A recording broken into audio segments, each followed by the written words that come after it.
Did you know that you can walk in races? Hey, this is Coach Lisa from the Running University, helping people put the fun in their run. And if you're new here to my channel, that's what I do. And if you're back for more, thank you so much for coming back in. I'm actually in the middle of a race right now, and I don't want to scare you with how far I'm going, but I'm going to tell you the biggest tip to look for if you want to try walking in a race at the end of the video. But right now, I want to talk a little bit about walking in races.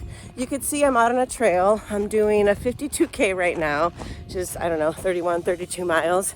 And you can see I'm in the beautiful desert of Arizona. And I'm not running the whole 52K.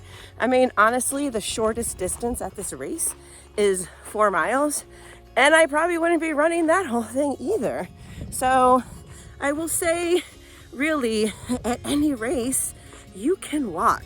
This is one of the biggest things that beginner runners are afraid of. They really worry about comparing themselves to other people.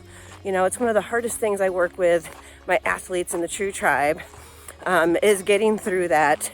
You do you. You are writing your own running story.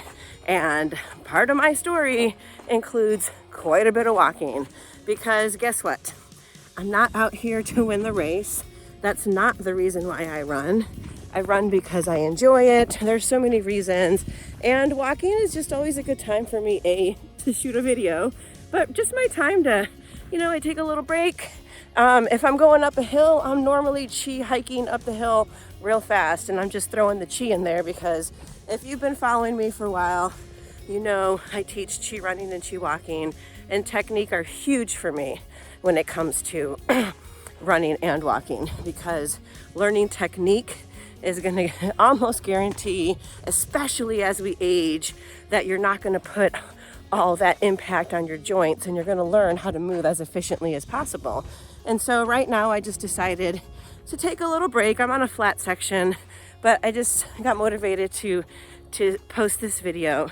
So yeah, whether it's a 5K, so let's just talk about this race again. For example, it's a Coldwater Rumble in Avondale, Arizona. It's in January, usually over MLK weekend. I've done this race several times.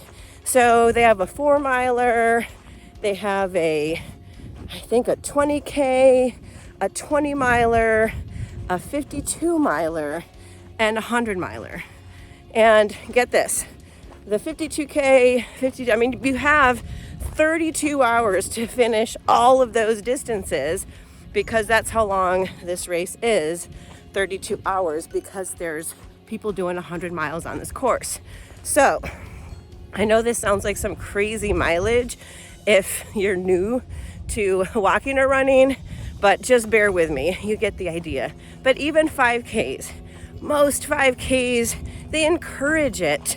They encourage people to walk. So here's that one tip that I was telling you that's very important about walking, is make sure you check to see what the cutoff is for the race, and check the cutoffs for the aid stations if it's a long race, because the race will put cutoffs there for a reason, because it's a safety issue.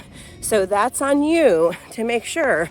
But if there's a 5K and they're telling you that you have an hour, then you can literally do a 20-minute mile on a 5K and walk the whole thing in an hour with no problem whatsoever. So taken from me, running coach, that walking is totally cool anytime you're in a race. And hey, do you walk in races, or do you have any questions about walking?